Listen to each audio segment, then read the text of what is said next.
पर्वत प्रकृति की शोभा के भंडार होते हैं। मसूरी अपनी सुंदरता के कारण पहाड़ों की रानी कहलाती है। उसका प्राकृतिक सौंदर्य सभी को अपनी ओर खींचता है। मैंने अपने मित्र अंकुर से मसूरी की सुंदरता की चर्चा सुनी थी, इसीलिए मैंने पिताजी से मसूरी चलने का आग्रह किया। उन्होंने आने वाली गर्मी की छुट्टियों में मसूरी चलने का निश्चय कर लिया। गर्मी की छुट्टियां हुई और हम लोग 8 जून को देहरादून एक्सप्रेस में नई दिल्ली रेलवे स्टेशन से रवाना हुए। पहले से आरक्षण करा लेने से हमें स्थान पाने में कोई असुविधा नहीं हुई। समय के अनुसार गाड़ी चल दी। रात हो रही थी। थोड़ा समय हमने लूडो खेलने में बिताया। फिर नींद आने लगी तो अपनी सीट पर सो गए। सवेरे ही हम देहरादून पहुंच गए। स्टेशन पर ही प्रातः कार्य से निपटकर हमने नाश्ता किया। देहरादून से मसूरी के लिए हम बस में सवार हुए। यह यात्रा बड़ी सुहावनी लगी। प्रकृति के सुंदर दृश्य देखकर मन खुश हो गया। दोपहर को हम मसूरी पहुंच गए। यहाँ मौसम बड़ा सुहावना था। हल्की हल्की ठंडी हवा चल रही थी। यहाँ हम लोग अशोका होटल में ठहरे। भोजन करके पिताजी ने थोड़ी देर विश्राम किया। मुझे नींद नहीं आई। मुझे तो बाहर जाकर घूमने की उत्सुकता थी। 4 बजे सबने चाय पी। अब पिताजी हमें मसूरी के किताब घर बाजार में ले गए। यह लाइब्रेरी बाजार के नाम से भी प्रसिद्ध है।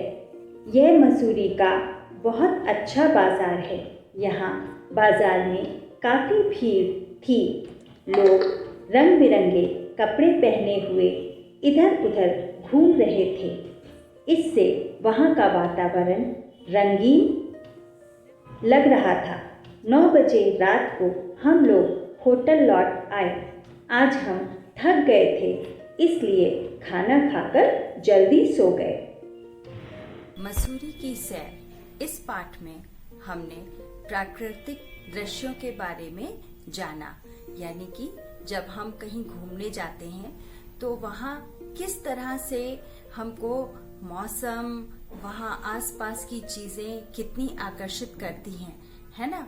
जब हम लोग छुट्टियों में कहीं घूमने जाना चाहते हैं और जो है अपने घर वालों से, अपने मम्मी से, पापा से जिद करते हैं, अनुरोध करते हैं। इसमें शब्द आया है आग्रह। आग्रह का अर्थ होता है अनुरोध करना या जिद, कि हम गर्मी की छुट्टियों में कहाँ जाएंगे। तो इसी तरह से इस पाठ में जो है मसूरी का जो है प्लान बनाया गया कि हम लोग मसूरी जाएंगे। और मसूरी की सुंदरता की चर्चा लेखक ने अपने एक मित्र अंकुर से सुन रखी थी कि मसूरी बहुत ही सुंदर है और इसको पहाड़ों की रानी भी कहा जाता है। यहाँ पर पर्वतों का बहुत ही अनुपम दृश्य देखने को मिलता है।